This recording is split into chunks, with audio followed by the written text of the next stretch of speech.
Hey everybody, Ed here with the Digital Digest, and today I wanted to share a quick update on my experience with the docking station designed for the Microsoft Surface Pro and Surface Pro 2.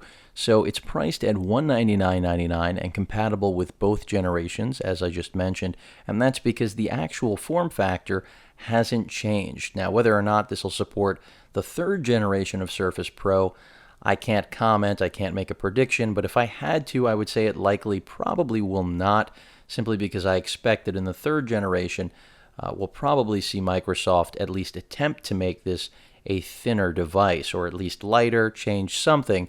Maybe they'll still be able to manage to keep the ports in the same spots, and that's how this works after all, for those of you curious. Really easy to actually dock this, and that's part of the beauty of this dock. Even though it's really expensive, it works exactly as it should, charges at a faster rate, at least in my experience, than the stock charger included with the Surface. And you can use the cover, type or touch. You can see right now I have it installed, no problem. I can go ahead and just lift it out. Microsoft says lift it out, but you can just pull it out forward, because you can see there are grooves here on the left and right, and that's really where the actual Surface Pro gets seated. And again, as I mentioned, because the design didn't change, and that's in large part because the battery size didn't change, you just pop it in, and it's really just so easy. And that's the thing with a lot of docks in the past, whether we're talking about smartphones, tablets, even computers for docking stations at work, they often aren't an easy seamless experience. Here, Microsoft knew that that was a pet peeve of just about all of you, and I don't know anyone who would want to be frustrated by such a simple transition process.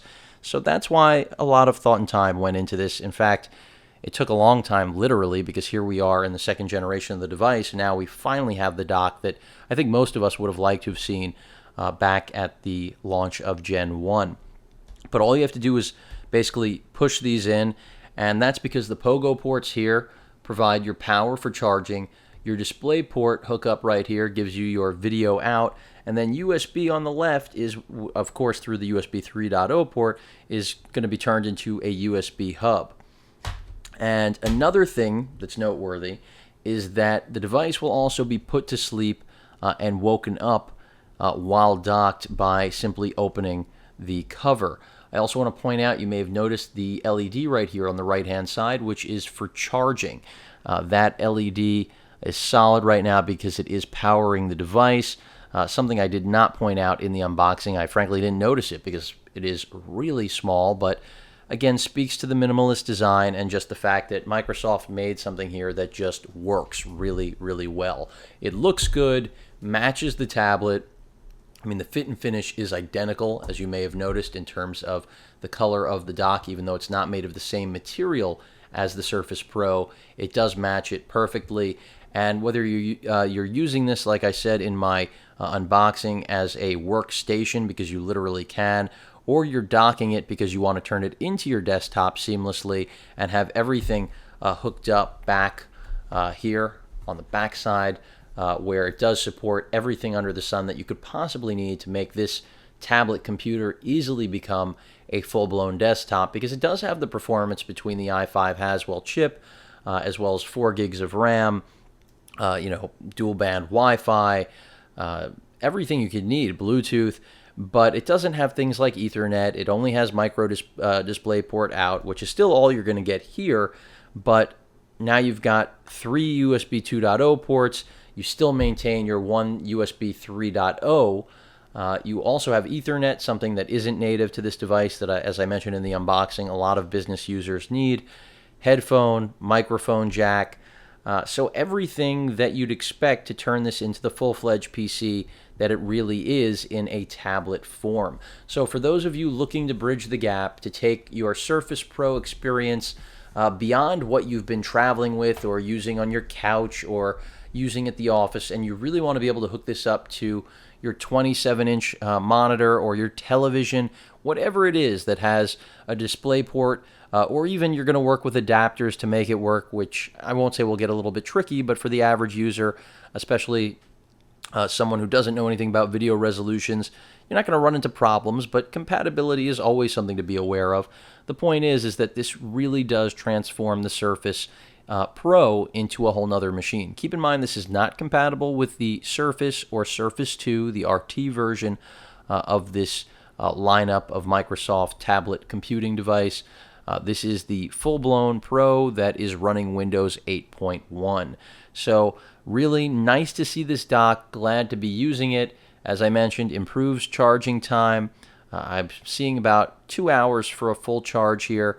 So that's pretty solid in my opinion. And again, the ability to wake up the device just by opening it usually and activating the keys. It should pop up. Maybe because it's actually powered down, but trust me, it does work. I just hit the power button to bring it up. Yeah, it's because the machine was booted down, so that's why. But had it not been powered off, essentially, you flip this down, you get the actual screen. You can see the orientation was not proper there, but it'll actually change right now. There, it's corrected. Close it up, it'll put it to sleep. Of course, I have to wait a moment, but you'll see as soon as I open it back up, the screen will be off. And there you have it. So another feature, another element that you should be aware of, and it's one that quite frankly should be there, because what's the utility of having all this accessory hardware that's intelligently designed if it doesn't actually end up executing on that promise? And Microsoft has made sure that it does. So we've got a quality tablet computer that's unmatched in the industry. I don't care about all of the other little competitors out there running 32 or even 64-bit versions like the Tab 11. The Surface Pro and Pro 2 are clearly the king of the hill when it comes to the zero-compromise tablet experience that doesn't have the niceties, unfortunately, of Android or Apple, but who really needs them when you've got everything that a computer provides? Because that i5 Haswell or even the older Ivy Bridge i5 chip really is not a desktop class processor, but when it comes to Ultrabooks, it's the bread and butter of the industry. So no compromise on the experience, and now you've got a dock that extends that zero compromise and can feasibly allow you to really take this thing above and beyond whatever you possibly could have imagined in its current form factor. And that's part of the beauty of what Surface Pro represents. So this dock just changing the experience and allowing you to really use this now as a legitimate desktop that's clean, looks nice, and it's as easy as just opening this up. When you dock it, it's instantly going to output to your monitor. I may demo this later if you guys really want to see it.